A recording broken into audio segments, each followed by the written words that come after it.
Hey guys, welcome back to my channel. Today I am going to be doing a bookshelf tour.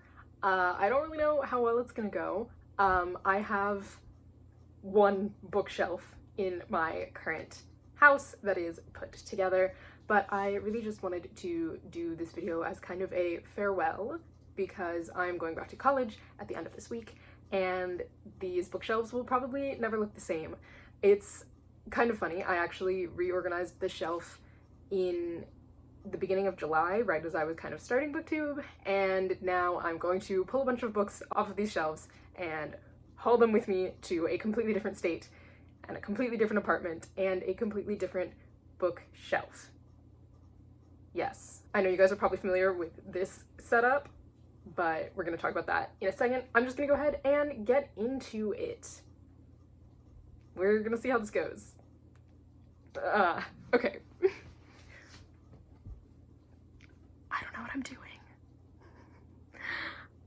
Okay, yeah, see you in a minute. Okay, this is the first deeply terrible part of this video. I'm so sorry. I am very short and I can't figure out how to get this shelf in frame because I film on my phone and I don't use a tripod or anything. So I'm just holding it. I'm sorry it's shaky. Also, you can see my shadow on the wall. The top, oh boy, the top shelf is just stuffed animals, lots of bunnies because they used to be my favorite animal. And then, let's see, we have a collection of Lewis and Carroll stories, Greek myths, the Olivia books, a bunch of, I'm gonna say this name wrong and people are gonna hate me, but I pronounce it Tantan because that is a bastardization of the way the name is actually supposed to be pronounced in French. Then we've got this throwback here of The Amazing Book Is Not on Fire. I can't believe I own this. Wow. I have my two Percy Jackson Greek Gods and Greek Heroes books. I have Dr. Seuss books, Eloise, Amazing, and Calvin and Hobbes. These are all books that are just too big to fit on my other shelves, which are below, and they're clearly falling over because I can't keep anything together. So this shelf feels like an accurate representation of my life. Super messy, not well put together, and I can't even reach them because I'm so short. Okay, back at it again with another terrible angle. I know this is not how people traditionally do bookshelf tours, but I'm really struggling, so you're just gonna have to bear with me. This is the best angle I've got. So I'm gonna just come over here and get out a frame for you, and we're gonna go through these top shelves here. Top like regular shelves. Getting out a frame. Okay, so over here we have Fahrenheit. Okay, we're doing great. Fahrenheit 451 by Ray Bradbury. Used to be one of my favorite books when I was in like 6th grade. Let me just grab this other book off the floor. Okay, I don't have a bookend on this shelf, which is why everything's a mess. Next up, we have this horribly beaten up copy of Wuthering Heights by Emily Bronte. I read it in 7th grade and I hated it. I want to read it again because I think I'll love it now because I love terrible characters. Okay, going back. Now we have, oh no, horrible. Everything's horrible. We have the Secret series by Pseudonymous Bosch. This is the second one in the series because I lent the first one to one of my dearest friends, Molly. Check her link in the description below. She has a wonderful booktube channel. She's super cool. I have the rest of the series, and I also have Pseudonymous Bosch's Write This Book, which I think could be a really fun thing for us to go through because the writing in this is terrible. I did it, not him. But yeah, okay. Moving on. We have, oh no. Okay, I'm just gonna get back in frame here, and we're gonna just ignore how my bookshelves are falling apart. It's fine. Okay, moving on, we have multiple editions of Lewis and Carroll. Lewis and Carroll? What am I saying? I don't fucking know.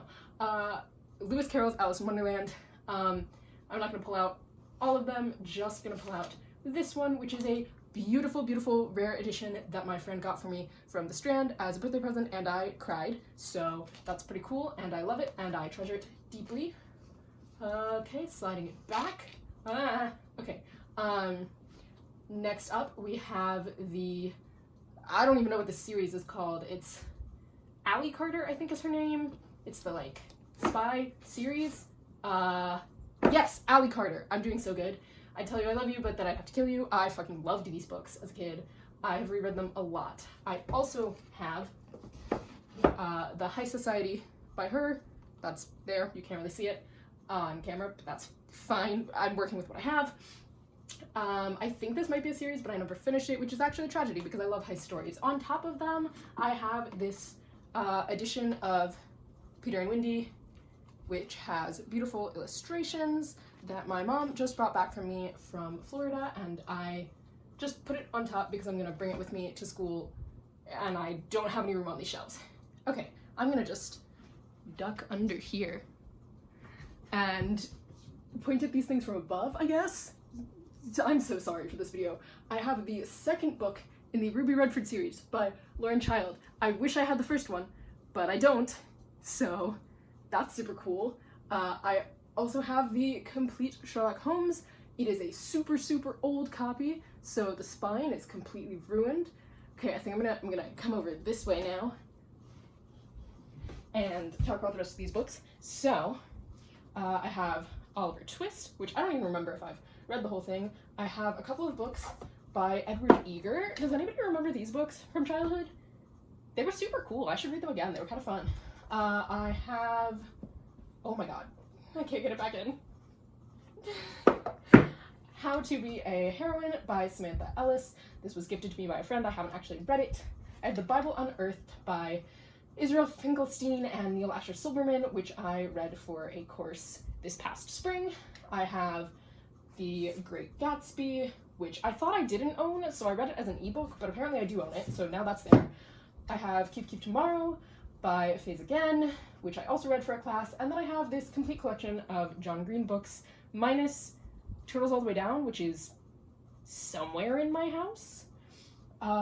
Next I have Tales of Greek Heroes by Roger Lancelyn Green. I should be like pulling out all of these, but it's hard.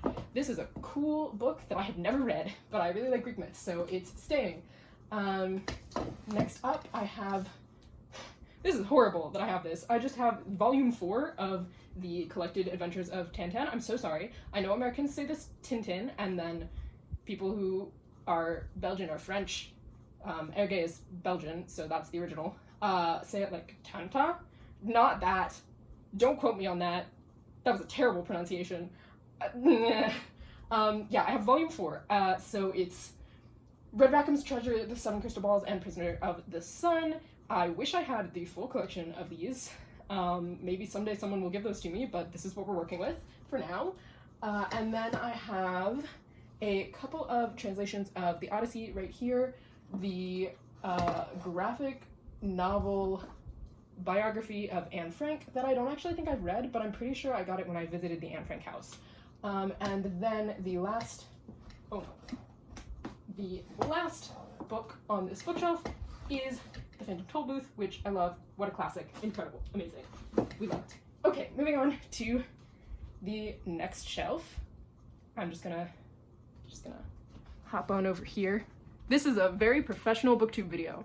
I know what I'm doing. Please subscribe for more put together content like this. Great, okay. We have Orange is the New Black. I read this in middle school. We got to go to a talk with the author Piper Kerman. I've never seen the Netflix show, but this cover has all of them on it, so okay. I have The Second Mrs. Gioconda by E.L. Konigsberg. I was really confused about this. It's because I don't actually think I've read this one. E.L. Konigsberg is one of my favorite childhood authors. She was a family friend of my grandparents, and I have some of her other books on the shelf below this, so we'll talk about that in a minute. I have the first in the Wrinkle in Time series. I don't know where the rest of them went. I think they might be in my basement. I have a collection of books that I need to go through again in my basement. I've read this series multiple times, but only up to book 3. I don't like the rest of them. I also have this gorgeous graphic novel version, which, have I read this? I don't know. It's fine. The next book I have is Blue, White, Red by Alain Mabankou, which is another book that I read for a class this spring.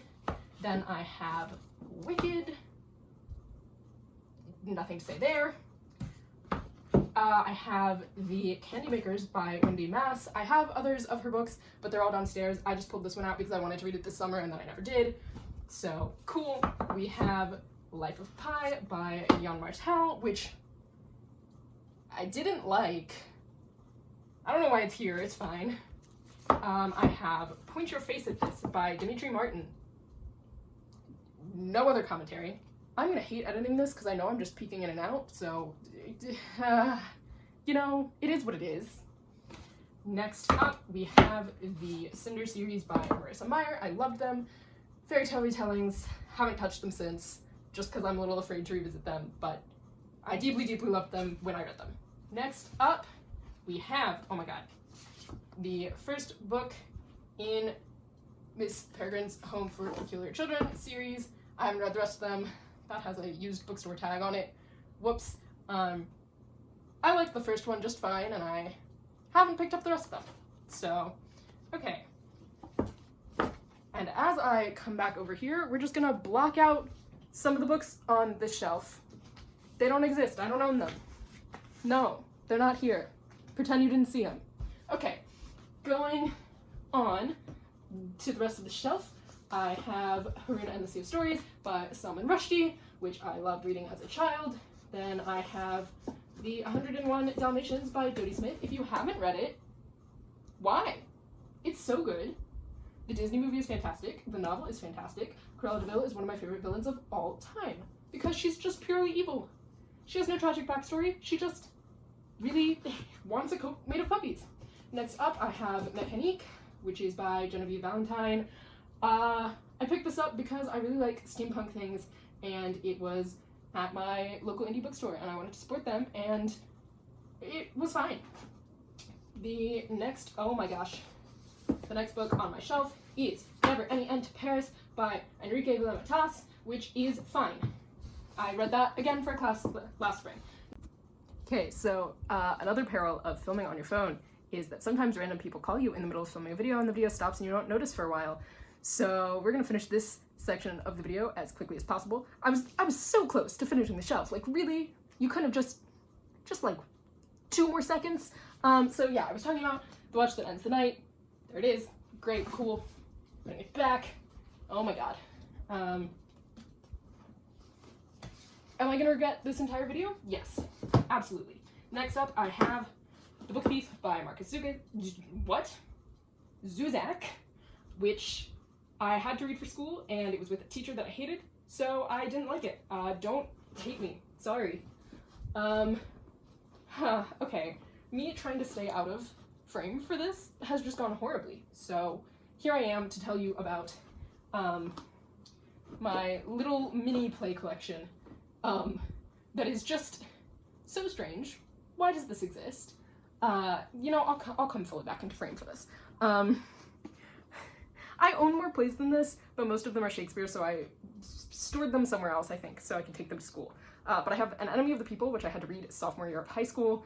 Then I have In the Heights, the book for In the Heights, and then I have Assassins by Stephen Sondheim, which is one of my favorite musicals of all time, and it's highly underrated. Highly underrated? It's underrated, so I would recommend Assassins.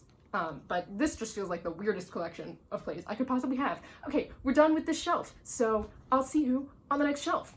Ah, yes, now we're back in familiar territory. Alrighty, folks, staying out of frame hasn't worked for me, so I guess you're just gonna see a lot of the back of my head, and I'm deeply sorry. Anyway, so on this shelf, basically what I decided to do for these shelves was make a collection of kind of my favorite books that I feel like can kind of tell you something about my reading tastes. I didn't realize as I was making this shelf that pretty much all of these books are middle grade or like children's books, which definitely says something about me, but I didn't realize it was saying something about me. So I do have other editions of these books on other shelves, namely Peter Pan, J.M. Barrie. I just think this one's the prettiest looking one that I own, so here he is. Oh dear lord. Oh no! Well, I just ruined this book. We're gonna not talk about this. I'm not putting it back now. I have to cry about the page that I just destroyed. Oh my god. Why is this video going so wrong? Okay. You know what? Having a book off of the shelf will make it easier for me to get books out. So, next up, I have Peter Pan and Other Plays, also by J.M. Barrie, because it was a play, not a book. First, the play's really good. The stage directions are super dope. Yeah, I haven't read the other plays, but I really like having this collection. I like it a lot. Cool. How many times can I say I like something? Trying really hard not to destroy my books. Okay, next up I have the Barnes & Noble complete collection of L. Frank Baum's The Wizard of Oz series, which is 15 books long. I've only read this volume, which is the first 3. Yeah, that's how math works, because 15 divided by 5, how many books there are, is 3. So they each have 3 in them. I didn't need to say that for anyone except for me, but, you know, you get to listen to it anyway. Math with Eddie, that could be a new series where I just do basic math and you all wonder why it's taking me so long to figure it out. Next up, I have this big old edition of Alice in Wonderland and Other Classic Works by Lewis Carroll. And then I have, I think, the only book on this shelf that is adult, which is The Sound and the Fury by William Faulkner. Peeking out of that is, oh boy, part of my notes for it. I read this book for a class, and I don't know how anyone would ever possibly read this alone, but it's one of the most challenging reading experiences I've ever had, and I loved it so much. It's a little beaten up because it's used, and it has all my notes in it, but I love her. Okay, moving on, we have Grimm's Complete Fairy Tales. I haven't read everyone, but if you've been around for a while, you know I fucking love fairy tales, so this baby is here to stay. Next up, we have these 2 books by Yael Koenigsberg. They are my favorites by her. The Mixed Up Files of Mrs. Basil E. Frankenweiler and The View from Saturday. Fun fact, my grandmother did the typography for this book cover, and I think that's dope.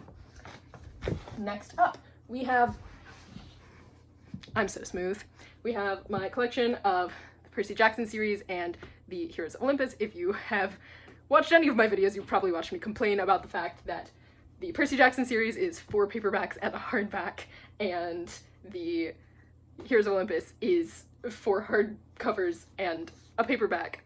I would say this is worse because it's not like the first or the last in the series, it's just the second book. Son of Neptune, why are you paperback? Why? I mean, it's a nice paperback, but okay. Moving on, last shelf. I promise this video is almost over and you guys don't have to put up with me for any longer. I mean, you've probably clicked off, but like, for those of you who are trying to get my watch hours up, I appreciate you. What am I even saying? I don't know. I'm not even close to monetization. Oh boy, okay. Let's keep this moving. So, we have The Little Prince, this very, very reflective copy that doesn't want anyone to look at him. Love The Little Prince. I thought I had the French edition, but I don't, but it doesn't matter because my French comprehension is in the toilet. Okay, I meant like down the drain. Words. I have 2 big old books by Brian Selznick. I have a 3rd one on my TBR, on my physical TBR. And I got like halfway through it, so I didn't feel like I could put it on this shelf. Next up, here are my No Fear Shakespeare plays. I have A Midsummer Night's Dream, Macbeth. I was like scared to say that. I'm not in the theater though, so we're fine. Romeo and Juliet, and Twelfth Night, my absolute favorite Shakespeare play. Next up, I have The Complete Wreck by Lemony Snicket. I would take it out and turn it around so you can see the beautiful artwork on the box, but I am not going to do that because we've seen how well that has... things like that have gone for me in this video, so I'm not risking these books for that. Okay, next up, I have All the Wrong Questions, which is Lemony Snicket's other related series that follows Lemony Snicket himself as a young child. Would highly recommend. I think a lot less people have read them, and they're really fun. And then we're closing in, guys. I have The Mysterious Benedict Society. I have the whole series. I wish I had the prequel, but alas. I have a big old list of books that I want to get for my own personal collection, but I'm doing the best that I can. Oh boy, okay. Work with me, please. And then last on this shelf, I have Rose Under Fire, which is again a book that I talk a lot about. It is the companion novel to one of my favorite books of all time, Codename Verity, which is tragically missing. This is why I don't lend my books out to anyone, because I have lost 2 of my favorite books this way. So yeah, 2 of the books that absolutely should be on this shelf, but are lost to people I may never speak to again because I don't remember who they are Codename Verity and Catch-22, which would kind of help make this seem like I don't just read middle grade fiction. So that is my home bookshelf tour. All of these books are near and dear to my heart. Yeah, I'm really excited to be moving, although I'm a little bit stressed out. There will not be a video for a little bit just because I'm trying to sort my life out. But what you can expect in the future as a result of that move is a really fun video where I try to put together IKEA bookshelves, and then a new bookshelf tour eventually when I have everything organized and have some of the books that I would really like to own. So stay tuned for that. This video has been, an interesting, wild time. That is all from me for now, and I will see you guys in the next one, whenever that may be. And I'm trying to read what you want from